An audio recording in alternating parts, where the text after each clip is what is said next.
Bismillahirrahmanirrahim. Assalamualaikum warahmatullahi wabarakatuh. Innal hamdalillah nahmaduhu wa nasta'inuhu wa nastaghfiruh wa na'udzu billahi min shururi anfusina wa min sayyiati a'malina. Man yahdihillahu fala mudilla lahu wa man yudlil fala hadiya lahu. Asyhadu an la ilaha illallah wahdahu la syarika lahu wa ashhadu anna Muhammadan abduhu wa rasuluh sallallahu alaihi wa ala alihi wa ashabihi wa man tabi'ahum bi ihsan ila yaumiddin. Qala Allah azza wa jalla fi kitabihil karim, ya ayyuhalladzina amanu taqullaha haqqa tuqatih wa la tamutunna illa wa antum muslimun. Fa inna asdaqal hadits kitabullah wa khairal huda huda nabiyyina Muhammad sallallahu alaihi wasallam wa syarral umuri muhdatsatuha fa inna kulla muhdatsatin bid'ah wa kulla bid'atin dhalalah wa kulla dhalalatin finnar. Ma'asyiral ikhwah rahimani wa rahimakumullah. Dalam beberapa kasus ternyata faktor rumah itu sangat berpengaruh sekali. Mengapa mereka lebih senang berada di luar? Kumpul-kumpul bersama dengan teman-temannya di buk, tahu buk ya? Bahasa sini siapa sih buk? Nek bahasa Jogja apa Solo kan buk. Nek Cilacap sih bahasanya apa? Kroya. Buk. Hah? Ya tempat duduk-duduk kongko-kongko biasanya yang ujung jalan, Bok. Jangan-jangan Bok ya. Ya biasa anak-anak muda yang semenan itu apa jenenge? Hah? Bruk? Hah? Ya tempat kumpulnya bocah-bocah nang kuwi lho. Apa jenenge? Bruk ya. Sepakat? Ya, sepakat. Lah anak-anak seperti itu kumpul dengan naik apa motornya dimodifikasi masing-masing kan begitu. Dimodifikasi, wah sudah ngerokok segala macam. Ternyata mereka tidak mendapatkan kebahagiaan di rumah. Tidak mendapatkan kebahagiaan di rumah. Ya kalau bahasa sekarang kurang perhatian dari orang tua kan begitu. Karena suasana di rumah tidak menyenangkan. Tapi ternyata banyak anak-anak yang mereka setiap kali keluar pengennya segera pulang ke rumah. Kita temukan kasus-kasus seperti itu. Anak-anak kalau diajak, ayo ke kebun binatang, nggak mau. Kenapa? Enak di rumah. Kan begitu. Atau diajak, ayo ikut Abi enggak? Abi besok ada tugas ke sana, misalnya. Sama-sama dengan Umi, nggak usah lah. Di sana tinggal di rumahnya siapa, Bi? Nggak enak tinggal di rumah orang, lebih enak di rumah sendiri. Ada anak-anak seperti ini. Mereka lebih senang di dalam rumah, bersama dengan keluarga. Ikhwati fillah yang dimuliakan dan dirahmati Allah Subhanahu wa taala. Dalam kasus yang pernah saya temui, anak main PlayStation sampai kemudian keranjingan atau artinya sudah nemen ya, nggak bisa lepas. Sudah ketagihan.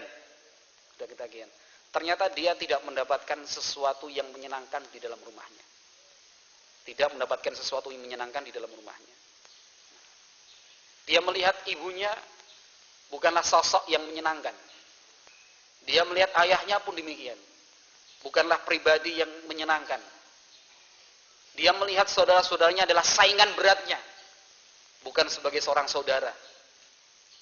Bukan layaknya sebagai seorang kakak dan seorang adik. Akhirnya dia mencari kesenangan di luar. Dan itu terus berlanjut nantinya. Sehingga faktor ini tidak bisa dilepaskan begitu saja. Tidak boleh secara mutlak, secara penuh kita salahkan anak. Atau kita salahkan ustadz-ustadz yang mengajar di pondoknya, kurang perhatian dari ustadz di pondoknya. Pendidikan agama dan moralnya kurang tersampaikan. Hafalan terus sih.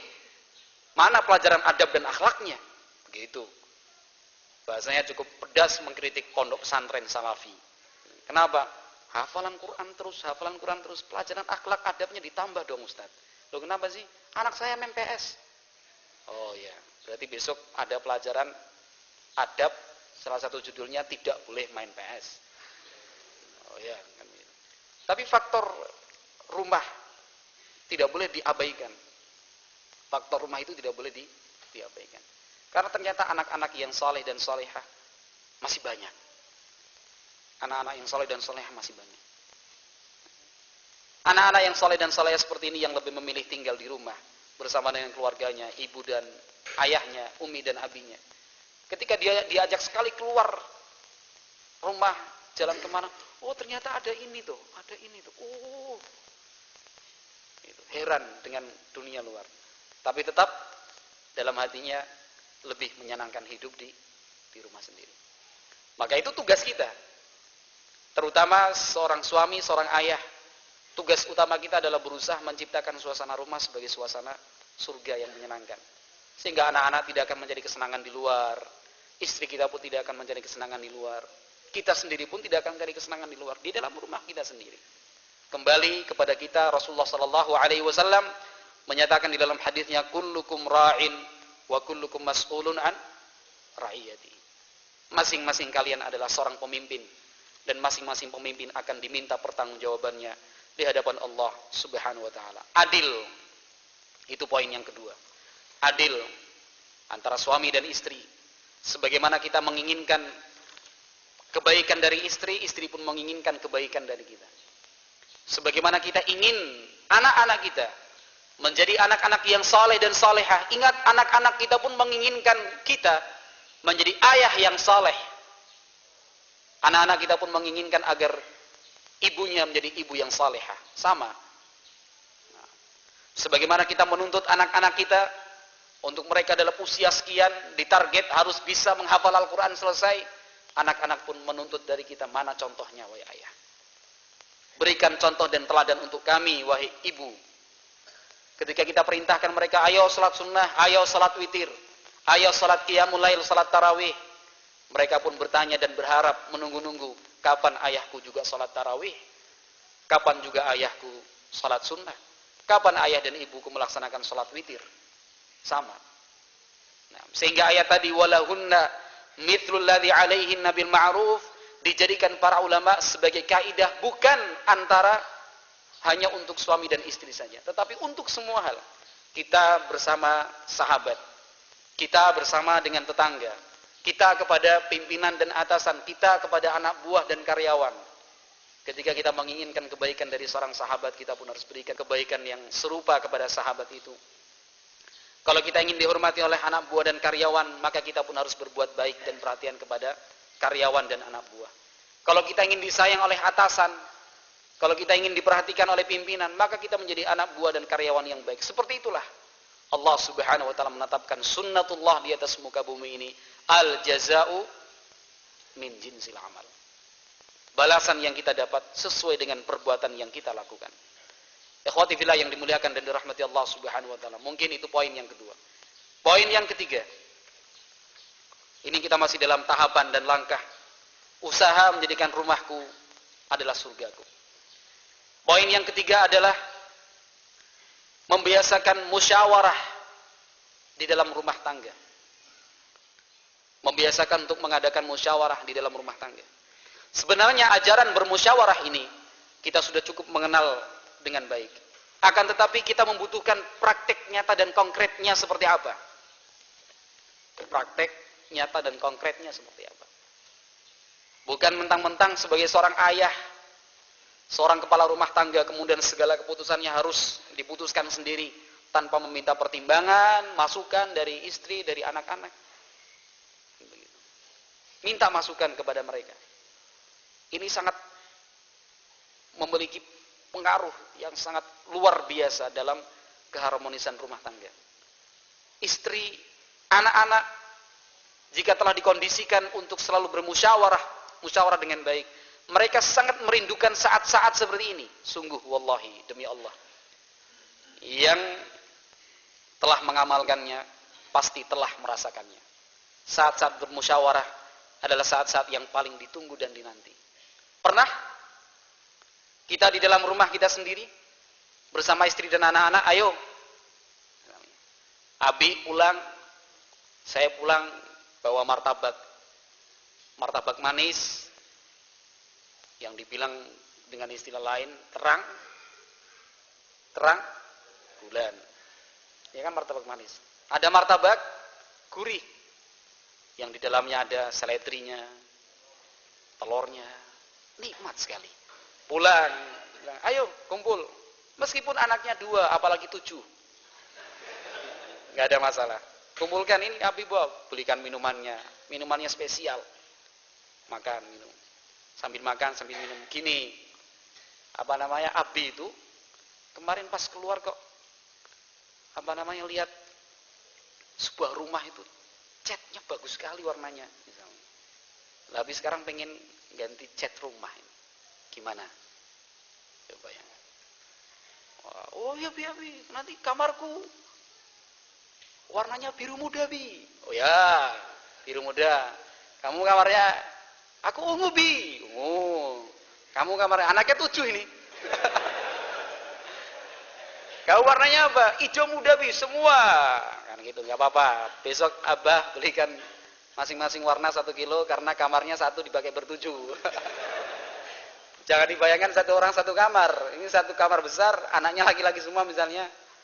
Masing-masing punya warna berbeda, sudah dicat 7 semua. Tapi anak-anak akan senang dengan cara seperti ini. Harus dimulai seperti ini. Hari ini kita belajar teori yang dituntut prakteknya. Maka contoh harus banyak diberikan. Kan seperti itu. Seperti tahun lalu sudah dipraktekkan? Mendoakan istri dengan menyebut namanya sudah? Lupa? Baru setahun kok lupa? Baru setahun kok sudah lupa? Sudah dipraktekkan belum? Alhamdulillah sudah ya. Pulang belikan jepit rambut, masih ingat ya. Yang ingat insya Allah sudah belikan. Sudah dilaksanakan ini? Hah? Ingat atau jangan? Ini ilmu praktik semua yang saya ajarkan hari ini. Termasuk bermusyawarah tadi. Biasakan musyawarah. Diatur duduknya, kan diatur duduknya. Ulang, wah warna ungu kenapa milihnya? Tanya gitu. Warna ungu. Ya bagus, kalau ini. Musyawarah seperti ini. Senang sekali anak-anak. Begitu. Misalnya setiap 2 bulan, 3 bulan sekali dikumpulkan lagi. Anak-anak. Ini besok Abi libur, tanggal merah. Karena Abi tiap tanggal merah libur, hari Ahad. Ya, tanggal merah hari Ahad. Libur. Bagaimana kalau besok kita bersih-bersih rumah sama-sama? Males? Kok males? Abinya males. Oh, abinya yang males. Itu jadi pengatur serangan, playmakernya itu abinya. Jenderal lapangannya itu abinya yang mengatur bola ke sana, bola ke sini. Wah, itu seorang abi, orang tua. Itu seorang ayah, suami. Jadi makanya disampaikan di hadapan para suami dan calon suami ini serta ayah. Tidak disampaikan di hadapan ummahat. Mereka cukup mendengarkan saja, ikut memantau nantinya.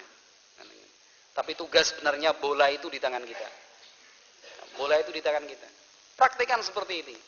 Sungguh sangat memiliki pengaruh yang luar biasa. Pengaruh yang luar biasa.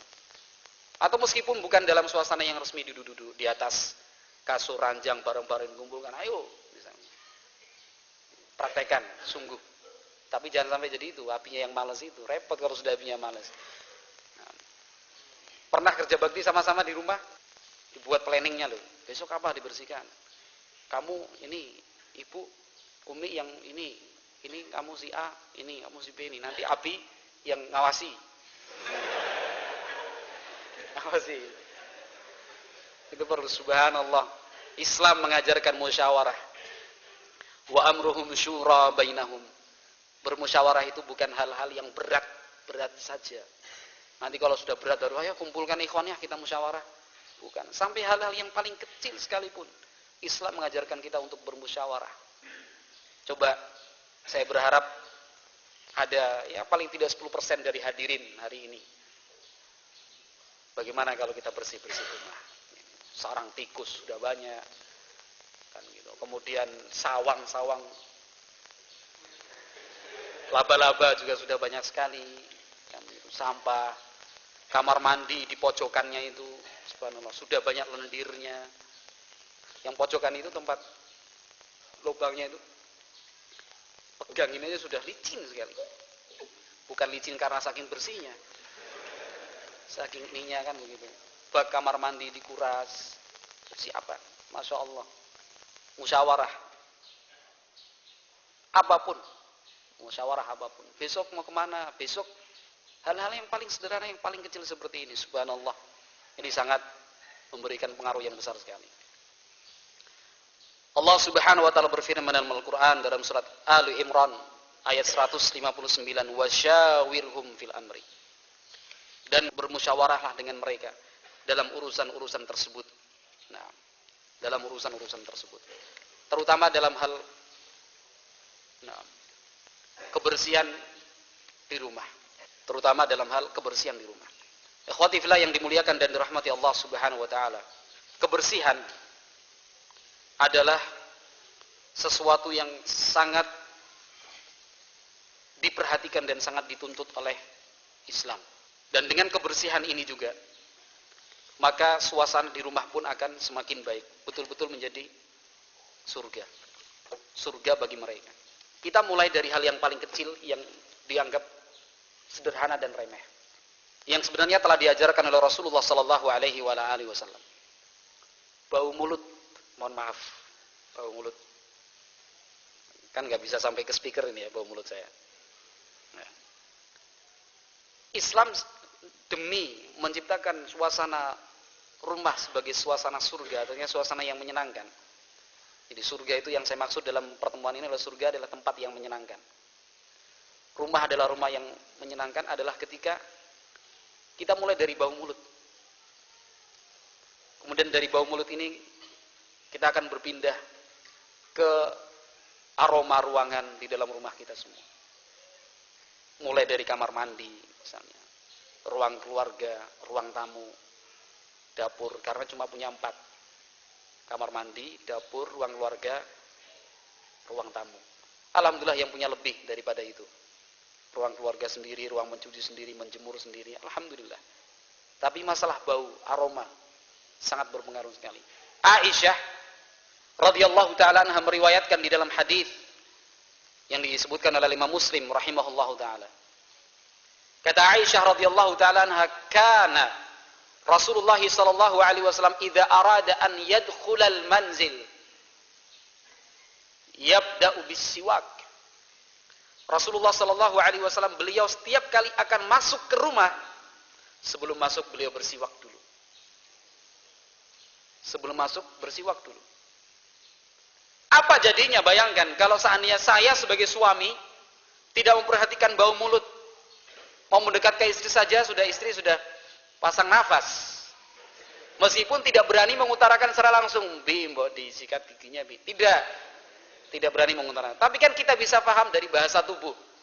Kan begitu. Yang semula begini akhirnya misalnya sudah bisa paham, oh iya betul. Sama, bayangkan seandainya istri yang kita cintai cantiknya bukan main. Kan begitu. Sudah dipoles dengan kosmetik yang kita bawakan, kosmetik herbal tentunya, kan begitu. Karena musim-musimnya herbal, kosmetik pun herbal. Minyaknya minyak habatus sauda misalnya. Baju bagus dibelikan, semua dibelikan sudah dalam penampilannya yang terbaik sepanjang hidupnya. Ternyata bau mulutnya, Masya Allah. Bayangkan seperti itu. Apa jadinya? Akan menggagalkan rencana baik yang sudah dipersiapkan matang-matang. Gak jadi akhirnya. Ya cuma dipandengin aja. Tidak berani mendekat karena mohon maaf bau mulutnya. Ini sebenarnya perkara kecil, remeh, yang disampaikan oleh Aisyah radhiyallahu taala anha, tetapi menggambarkan seperti apakah kehidupan rumah tangga Rasulullah sallallahu alaihi wasallam. Bau itu sangat diperhatikan sekali.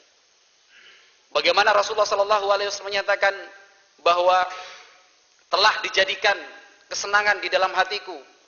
Salah satu di antaranya adalah tib di dalam parfum, minyak wangi. Beliau keluar, beliau masuk, ya tatayyab, selalu menggunakan minyak wangi dan parfum. Maka hal ini sangat diperhatikan sekali sebagai bagian dari kebersihan rumah. Ingat, kebersihan rumah itu sangat menentukan sekali. Kebersihan rumah itu sangat menentukan sekali.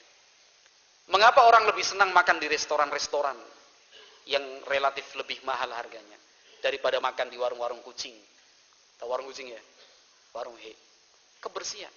Makanannya sama, yang masak juga sama dapurnya. Tapi yang satu dijual di tempat ber-AC, bersih, yang satu di tempat yang kumuh. Harganya sudah berbeda karena pakai pajak 10% PPN. Tapi dia menjual kebersihan. Bukan menjual makanan, karena makanan sama, murah. Sebenarnya modal untuk beli makanan mengolah murah, tapi yang dia jual adalah kebersihannya, adalah kenyamanannya. Seperti itu juga rumah. Maka mungkin sekali, mungkin saja seorang suami yang lebih senang jajan di luar karena disebabkan makanan yang disiapkan oleh istri di rumahnya bukanlah makanan yang bersih. Bukan makanan yang bersih. Bersih itu tidak identik dengan mahal. Bersih itu tidak selalu sama dengan biaya yang tinggi. Tapi bersih itu selalu disertai dengan kesederhanaan. Rasulullah Shallallahu Alaihi Wasallam adalah orang yang paling sederhana, yang paling bersahaja hidupnya, tetapi rumah beliau adalah rumah yang paling bersih. Nah, dimulai dari bau mulut tadi. Aisyah radhiyallahu taala menggambarkan. Maka lagi-lagi kembali kepada si jenderal lapangan, ayah seorang suami, mengingatkan anak-anak dan istrinya. Sudah sikat gigi? Sudah. Pagi. Selesai makan, sikat gigi dulu, sikat gigi. Malam sebelum tidur, sikat gigi, sikat gigi. Anggap saja dirinya seorang dokter gigi. Meskipun dia tidak pernah belajar di kedokteran gigi, tapi untuk sebagai pengawas gigi anak-anak, sayalah. Sudah gigi. Tapi jangan sampai anak kembali bertanya, lah, Abi sudah sikat gigi belum? Jangan sampai pertanyaan itu muncul. Seandainya pertanyaan itu muncul, sudah menyiapkan jawabannya. Tentu sudah. Tadi pagi. Tentu sudah. Tentu sudah. Terutama bau mulut. Masya Allah. Salah satu hikmah diwajibkannya mandi untuk salat Jumat. Di dalam sebuah hadis yang diriwayatkan oleh Imam Al-Bukhari rahimahullahu taala, suatu saat Nabi sallallahu alaihi wasallam sedang khutbah, kemudian ada sahabat masuk dalam keadaan dia baru selesai pulang bekerja. Diperintahkan oleh Nabi untuk keluar dari masjid dan mandi terlebih dahulu. Karena bau itu akan mengganggu orang-orang yang di sekitarnya. Rasulullah sallallahu alaihi wasallam melarang untuk mereka yang makan, man akala basalan aw thuman fala yaqrabanna masjidana. Barang siapa yang makan bawang putih, bawang bombay, setelah itu tidak boleh mendekat masjid kami. Fa innal malaikata ta'adza kama yata'adza bihi banu Adam. Karena para malaikat mereka akan terganggu dengan bau-bau yang tidak sedap sebagaimana anak-anak cucu Adam. Sebagaimana orang manusia itu juga terganggu dengan bau yang tidak sedap. Tidak ada masalahnya saat-saat tertentu kita menjadi petugas di quality control kan gitu. Jadi quality control itu bukan cuma di rumah produksi aja. Pengontrol kualitas itu. Cek ini kualitasnya sudah bagus belum? Oh ya ini kurang bagus, kembalikan ke sana lagi. Bagian sana. Oh, ini labelnya kurang pas, kembalikan lagi. Perlu. Dalam hal bau kita juga perlu quality control. Alhamdulillah masih cukup. Masih bisa untuk berdekatan dan bergaul dengan teman-teman, dengan ikhwan-ikhwan ini. Oh sudah nggak layak lagi. Berarti perlu mandi, ganti baju, menggunakan minyak wangi. Perlu quality control seperti itu. Ajaran Islam sempurna sekali. Sempurna sekali. Mau keluar rumah, sudah pakai baju, lepas lagi. Lepas, dilihat bagian belakangnya, sudah nyungset atau belum. Tahu nyungset ya? Lipatan-lipatan halus pada bagian belakang baju kita. Di sini loh. Kan ada, biasa sehari dua hari kan sudah kelihatan ya. Apalagi para pelancong dan para penjalan jauh, naik motor, naik sepeda ontel, Masya Allah kan begitu. Itu perlu dilihat. Bersih itu tidak perlu mahal, cukup dengan hal seperti ini. Oh iya, berarti tidak layak lagi saya menggunakan baju seperti semuanya. Jelas baju kokonya, baju jubahnya kena kuah-kuah gulai masih dipakai. Kuah gulai, sate masih sini. Gantilah. Ganti. Zuhud Ustaz, iya zuhud bukan berarti kotor. Oh, sudah mulai pinter ini. diajari ilmu zuhud, alasannya sekarang semuanya zuhud. Kan begitu. Padahal maksudnya pelit. Kan gitu. Bukan zuhud, pelit. Untuk hal-hal yang lain cepatnya bukan main, tapi kalau udah masalah seperti itu, subhanallah, sulitnya bukan main. Jangan. Perlu quality control seperti itu. Perlu quality control. Demikian juga akhwat dan ummahat. Mentang-mentang misalnya pakai jubah, cadar, sehingga baju yang digunakan di dalam nggak kelihatan orang, pokoknya asal-asalan wae. Ya jangan seperti itu. Kita bersih itu bukan semata-mata karena untuk orang. Kita bersih itu karena perintah dari Allah Subhanahu wa taala. Allah berfirman dalam Al-Qur'an, "Ya bani Adam, khudzu zinatakum inda kulli masjid." Wahai anak cucu Adam, gunakan perhiasan-perhiasan kalian ketika kalian datang ke masjid. Bukan untuk ke masjid saja, di tempat-tempat yang lain. Khudzu zinatakum, pakai pakaian yang terbaik dengan aroma yang bagus, yang bersih. Kopiahnya sudah letak gitu, ya Allah. Apa susahnya? Dikucek sendiri Kalau kopiah, kalau tidak disetrika, tidak terlalu kelihatan ya. Tidak terlalu kelihatan. Apa susahnya kita lepas ganti? Begitu. Jangan sekali-kali lagi beralasan zuhud, Ustaz. Kalau sahabat nggak ada yang seperti itu. Semuanya bersih. Semuanya bersih. Punya kopiah 2, yang satu yang dicuci, yang satu yang dipakai. Sudah kering, ganti lagi.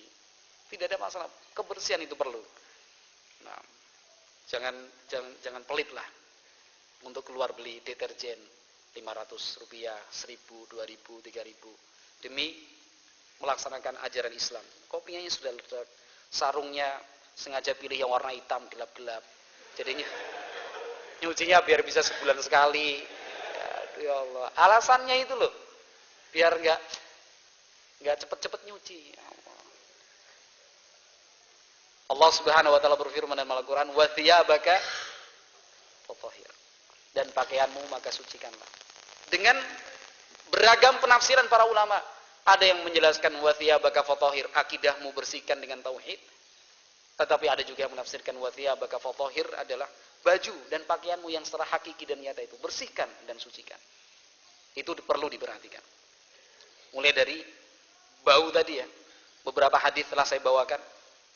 Nah, bagaimana Rasulullah SAW mengajarkan kepada kita untuk menjauhi bau-bau yang tidak sedap. Nah, sebenarnya hal-hal ini telah diajarkan oleh Islam semenjak kita belajar fikih pertama kali, Kitabut Thaharah. Kitabut Thaharah, semua hadis di dalam Kitabut Thaharah, tata cara bersuci adalah dalil tentang kebersihan. Adalah dalil tentang kebersihan. Mulai dari sampah. Jangan biarkan sampah itu menumpuk di rumah kita. Jangan biarkan sampah itu menumpuk di rumah kita. Jangan menjadi, tadi kata masnya tadi, malas tadi. Nunggu tukang sampahnya lewat. Ya, tukang sampahnya nggak akan ngambil. Bulanannya kita malas bayarnya. Gimana orang tukang sampah itu akan ngambil dengan senang hati sampah di depan rumah tangga kita? Iuran sampah kita kadang-kadang telat. Kita buang sendiri di tong sampah. Jangan buang di tempat-tempat yang umum. Itulah salah satu hikmah mengapa Islam melarang pengikutnya untuk melakukan qada'ul hajah, buang air besar dan buang air kecil di tempat-tempat berlalu lalangnya manusia, di bawah pohon, di tengah jalan. Itu demi menjaga kebersihan. Ikhwati fillah yang dimuliakan dan dirahmati Allah Subhanahu wa taala. Rasulullah sallallahu alaihi wasallam di dalam hadis Abdullah bin Mas'ud masih tentang kebersihan. Rasulullah sallallahu alaihi wasallam pernah ditanya. Saat itu Nabi menjelaskan la yadkhulul jannata man kana fi qalbihi mithqalu dzarratin min kibrin. Hadis Abdullah bin Mas'ud. Riwayat Muslim. Kata Nabi, tidak akan masuk ke dalam surga seorang hamba yang di dalam hatinya ada seberat biji dzarrah kesombongan, kibir. Seorang sahabat bertanya, "Innar rajula yuhibbu an yakuna thawbahu hasanan wa na'luhu hasanah." Qala innallaha jamil yuhibbul jamal. Al-kibru batarul haq wa ghamtun nas. Sahabat bertanya, "Ya Rasulullah, ada orang senang pakaiannya bagus, sandalnya bagus. Apakah ini termasuk sombong?" Kata Nabi, sesungguhnya Allah adalah zat yang maha indah. Dan Allah menyenangi keindahan. Sombong itu adalah menolak kebenaran dan meremehkan orang lain. Hadis ini ikhwati fillah rahimani wa rahimakumullah adalah dalil dari semua contoh yang telah saya berikan tadi dan contoh-contoh yang lain, bahwa Islam mengajarkan dan menuntut kita memiliki pakaian yang bagus, sandal yang bagus, yang rapi, yang bersih. Sekali lagi, bersih dan rapi tidak selalu sama dan identik dengan arti mahal dan banyak biaya, bukan. Tetapi kebersihan dijaga. Rumah yang rapi, rumah yang bersih. Bukanlah hak orang-orang yang berduit saja. Tapi orang yang paling miskin sekalipun dia bisa menjadikan rumahnya rumah yang bersih dan rumah yang rapi. Dengan segala kesederhanaan dan kesahajaannya. Dia tata rapi. Ini sudah rumahnya pas-pasan, tidak rapi lagi.